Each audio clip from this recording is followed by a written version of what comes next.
Hi అండి. Welcome to our channel.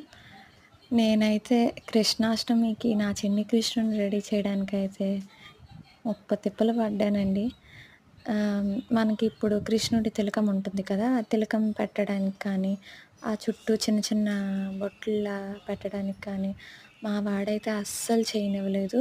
So, time అయిపోతుంది. ఇంక నేనెప్పుడు రెడీ చేస్తాను అనుకునేటప్పటికి వాడికైతే నిద్రొస్తుంది. ఈ లోపల మా మమ్మీ చక్కగా వాడిని నిద్రపుచ్చేస్తే, పడుకున్న వాడిని చూసారా చక్కగా బొట్లు పెట్టి, ఇంకా ఎర్ర చందనం, ఇంకా తెల్ల చందనం అనమాట. వాటితో తిలకం అవన్నీ నీట్‌గా రెడీ చేసేసాను. మెల్లగా అయితే చక్కగా నిద్రలో ఉన్నాడు మా బుజ్జి కన్నయ్య. సో, వాడినైతే నేనైతే ఈ తిలకం అవన్నీ నీట్‌గా వాడికి పెట్టేసాను. వాడు పడుకునేటప్పుడే పెట్టేసాననమాట. ఇంకా కాళ్ళకి, చేతులకి పారాని